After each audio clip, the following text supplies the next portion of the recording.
Alright, so mga chong, ito yung makina ng K10C ng Suzuki Espresso. Compare sa K10B, ito kuha tayo ng juice, 10mm. Tumugan lang natin yan ngayon.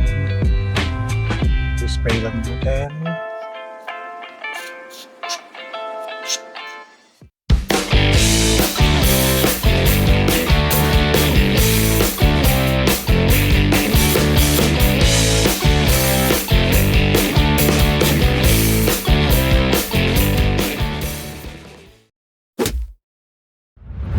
Alright, another good day and good vibes mga chong. Ayun, so here's another episode for our vlog. So, kamusta naman? Tagal na wala na naman. Pero this time talaga mga chong, grabe, nagkasakit po ako. As in, hindi pa balik-balik na sakit. Sobrang frustrating. Nga, buti naman at gumaling-galing na tayo. Alright, so for today's video or for today's vlog mga chong, we will talk about spark plugs. Okay, for Suzuki Espresso AGS. Chong, hindi ako kasi nagpapa-PMS na sa casa, and actually this coming May is tapos na rin naman ang warranty ng ating Suzuki Espresso AGS. Pero even sa labas ako nagpapa-PMS, wala naman akong pinapa-void na warranty dito or pinapa-void na kahit electrical, kasi you can still claim it naman basta walang ma-void. Depende sa category na gagawin nyo. Pero ayun nga, usually ako nakapagpalit na ako ng spark plug nung ika 30,000 ng Suzuki Espresso AGS natin. Nagpalit ako ng spark plug. Though, okay pa rin naman yung spark plug na luma, pero pinalitan ko pa rin naman. So, yung mga ganun, mga chong, ako na kasi gumagawa na yun. Palit ng spark plug, palit ng filter, ng engine filter.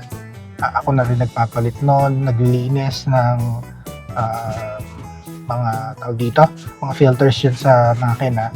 So, if magtataka kayo, syempre, ganito kasi yung mga chong, iba kasi yung makina nung Kentei V sa K10C. Ayun, nagpilito ako. Sa makina ng Suzuki Espresso, yung dating manual is nakalitaw yung spark plug.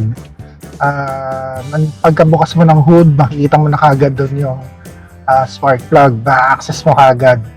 Compare sa K10C ng Suzuki Espresso AGS, is may nakatabon na air filter doon, of a filter box doon sa ibabaw niya.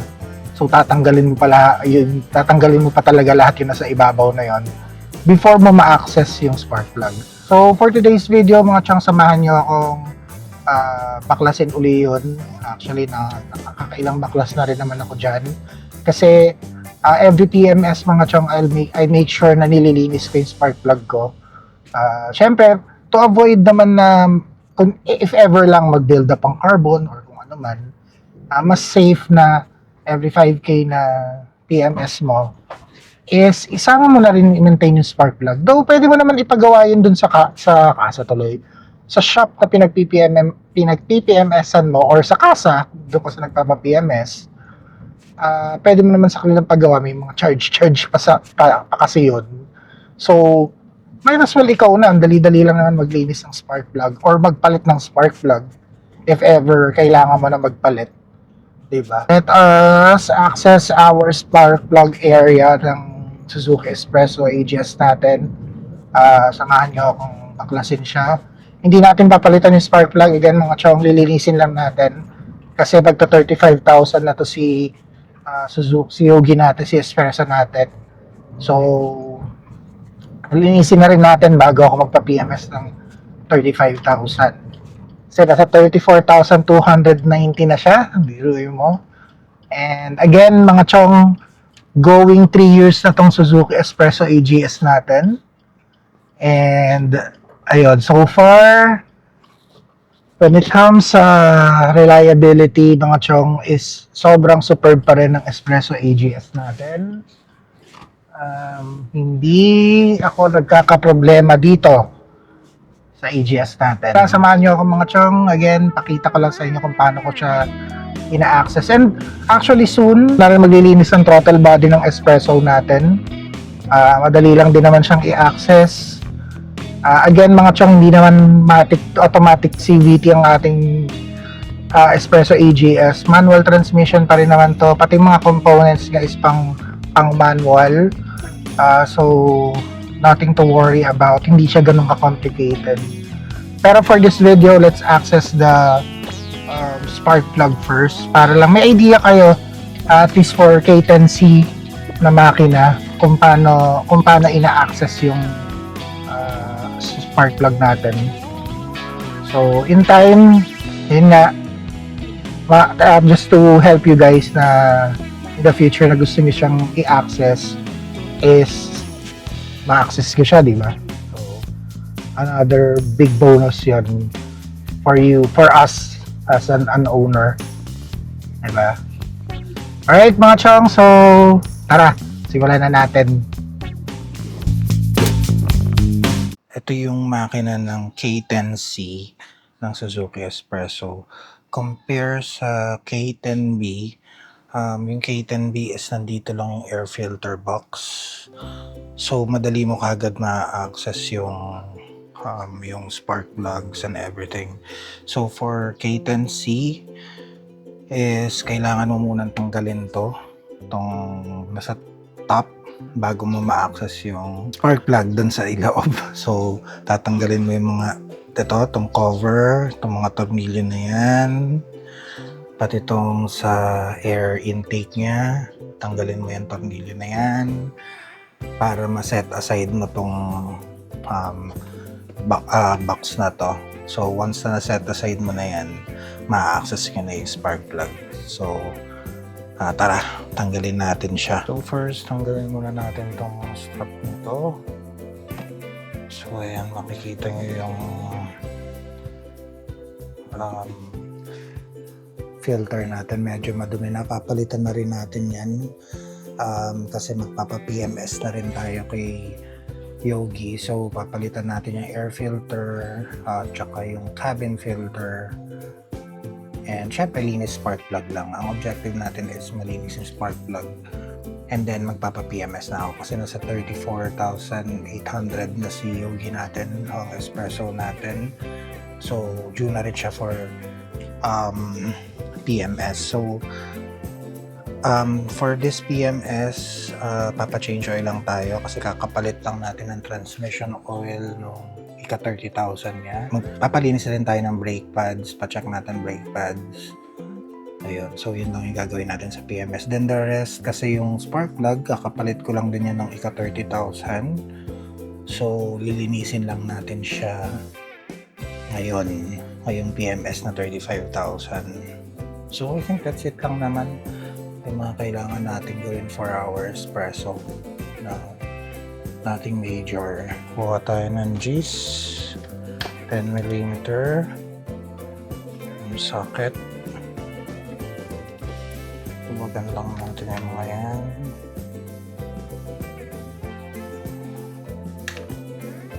Medyo maigpit. Tanggal lang natin yung mga tornilyo na yan. So ayan, 8 na yan. So ito. Kailangan lang maluwagan yan mga chong. Ayan, okay na yan. So, matatanggalan natin itong box. Ayan, so hugutin nyo lang yan mga yan chong kasi nakalock yan dyan. So, hugot lang and then set aside. And actually, nakatanggal na yan. So, ang gagawin mo lang is hugutin mo lang to. Itong pipe na to. Kaya natin siya niluwagan. Ayan, tatanggalin lang natin to. Yan. So, natanggal na siya. May access ka na sa air filter. Ayan. So, tanggalin mo na to. Medyo madumi na rin pala to. Madumi na rin ng air filter. Okay, papalitan na natin itong mga chong. And then, ito naman is ang gagawin nyo dito, wala na kayo tatanggalin dito. So, okay lang yung nakakabit dyan. So, nakalock lang yan dito sa may likod. Dito. Yan. May lock lang yan dyan. So, huhugutin nyo lang yan. So, may lock lang yan dito mga chong sa ilalim. Huhugutin nyo lang yan ng tandaan-dahan. Yan. So, ayan siya. May lock lang siya dito. Ayan. Huhugutin nyo lang yan dyan sa rubber na yan. Unti-unti nyo lang huhugutin. So, dahan-dahan lang. Huwag yung pwersahin. So, ayan. Nahugot yun na yan. Lilinisin din natin to para swabe. So, yung mga yan, chong. So, na-access na natin yung spark plugs ni Espresso AGS natin. Siyempre, lilinisin na rin natin yan mamaya pagka salpak natin ang spark plug. So, for this one, tatanggalin nyo lang yan ng DGs. Tapos, kunin natin yung spark plug. Right. So, meron na tayong DGs dito. Tanggalin lang natin yan. Huwagan lang natin. Medyo maluwag. May masikip. Ayan. Siguro maganda mga chong, tanggalin na rin muna natin itong mga ito. So, press ko lang yan. Yan, press. Then, i-press nyo lang.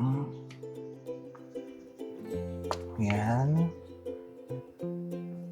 Yung mga harness nga, tanggalin muna natin. Para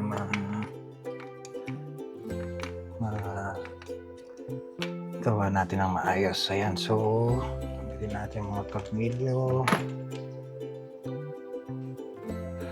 Alright, so hugutin na natin. Siguro para maganda, ilagyan nyo na lang ng uniform na lagayan.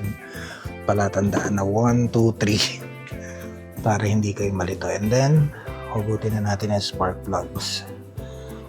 So, yun yung spark plugs. Ang panghugot ng spark plug natin. Pasok nyo lang yan dyan, mga chong. Tapos, yan. So, mag-gloves tayo na mga chong. Huwag yung kakalimutan para naman safe ang skin nyo sa any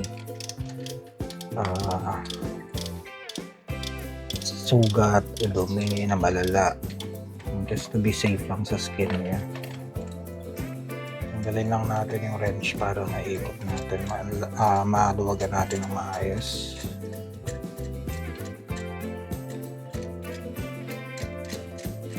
So once naluwagan nyo na yan, hugutin nyo lang siya nung neto para mahugot yun ng maayos. Ayan, diba? So, tingin ko yung spark plug naman natin is okay. Linis lang talaga. Ayan. Wala siyang itim. Yung sa spark plug, same NGK na iridium pa rin yung pinalit natin. So, kung ano yung nakalagay na spark plug sa Suzuki Espresso natin, is yun din yung inilagay natin kapalit. Alright, linisin lang natin to. For our contact cleaner, gagamit tayo ng itong Marsh contact cleaner. Then, spray natin dyan sa ating spark plug.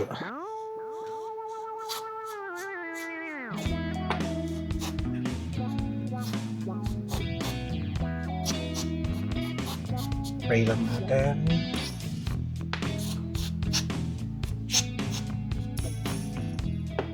Siguro ako, simple lang, toothbrush lang gamitin natin ng linis. Wala kasi tayong liha. So, just make sure lang na hindi magka-contact yung pinaka-tip niya din sa bakal kasi standard naman yung layo niyan. So, yung toothbrushan niyo lang para lang malinisan. Tatanggal yung mga dumi. Yan. Linis na ulit. Spray nyo na lang din ng contact cleaner. Electric naman to, so safe din sa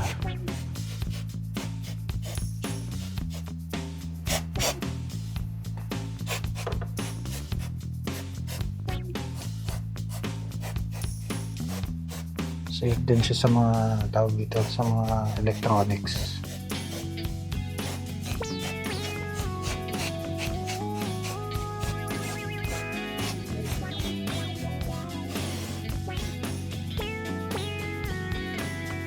Siyempre pag may pagkakataon mga chum,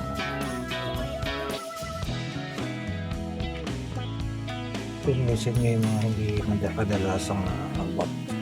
Pagka sakaling nagkaroon na kayo ng chance. So, gamitin nyo rin itong anong tawag dito, kung ano man to sa pagbalik. So, yan. Ikot nyo lang, tapos pwede nyo nang mahugot. So, naka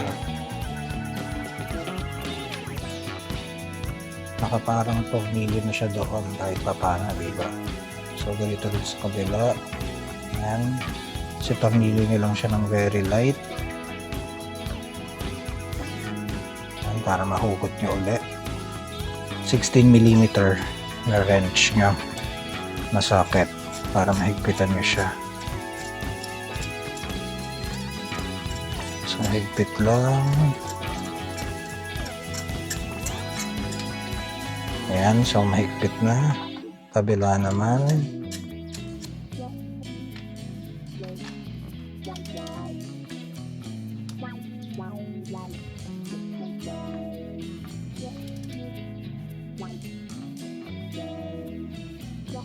Kailangan masyadong mahigpit pang siyang sakto lang. After nun, balik nyo lang uli yung 1. So, balik natin itong number 1. Balik natin number 2. Balik natin si number 3. Ayan, tapos, tabilihin nyo na.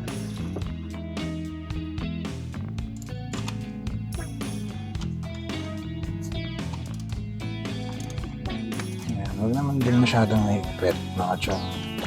Sira yung ngipin, screw, tsaka yung groove ng mga screw. Sakto na yan mga chong. And balik na natin itong mga harness. Si number 1, si number 2, at si number 3. Alright. Ayan. Tapos punasan lang natin. Para naman dito sa kanyang air filter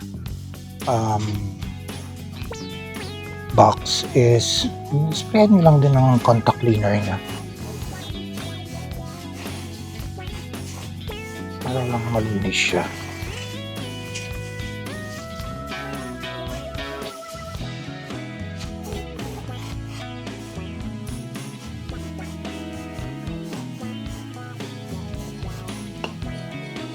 Drain ko lang. Ito, bumisa na rin natin.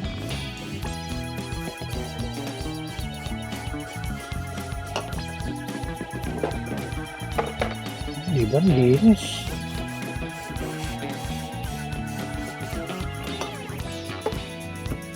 Siguro pati na rin itong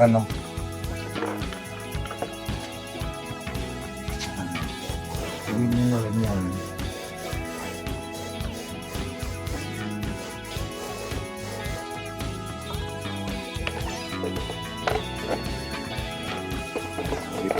Suriyan nyo na lahat yan.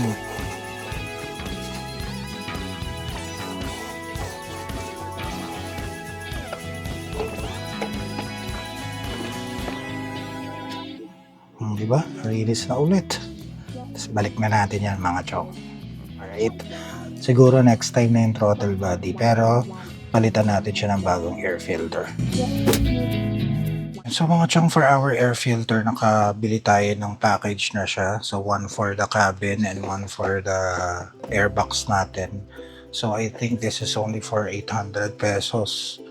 Nabili ko na as package. So link ko na lang dyan yung sa description yung... Ay, lagay ko na lang sa description yung link. Pero... So ayun, ito naman is parehas naman nung sa for Suzuki Espresso AGS. And hopefully ganun din naman yung cabin filter. So all goods naman siya mga chong. Ayan. So parehas na parehas siya ng luma. If mapapansin nyo, grabe na yung dumi. And huwag na natin tong recycle. Alright, so palitan na siya natin ng bago. So itong mga tusok na yan, ilalagay nyo lang dyan sa mga bilog na yan. And then, idiin nyo lang siya mga chong, as in, tuunan nyo lang ng very light. Ayan, so ayun. Nasa loob na siya, mga chong. So, natural yan kasi natataas pa yan kasi may tornilyo yan dito. And then, balik ko na yung tornilyo. Ito.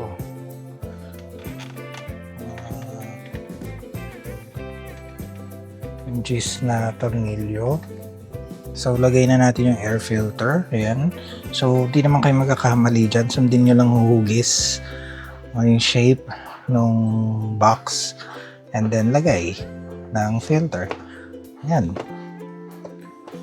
Ayan, swak na swak.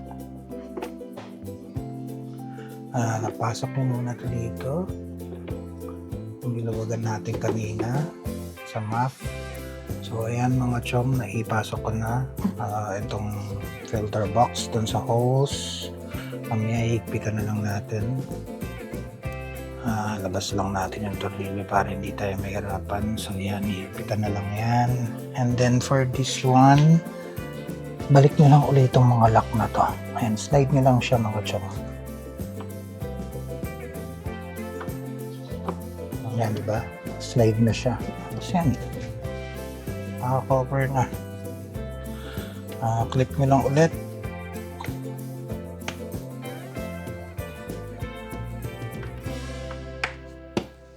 All goods. Parang walang nangyari. Okay, and then 8, kuha ulit tayo ng 8. So, hindi pa tayo naglinis ng throttle body, no? Next vlog, sana may turo ko sa inyo, ay mapakita ko sa inyo for Suzuki Espresso AGS. Ayan, higpit na yan. All goods na yung spark plug nyo. Makatipid na kayo, nakapagpalit kayo if ever. Kayo lang magpapalit, di ba? Ganun lang siya kasimple for our AGS K10C makina. So, ganun lang siya kadali magpalit ng spark plug. Right? Ngayon, start lang natin. Let's try it.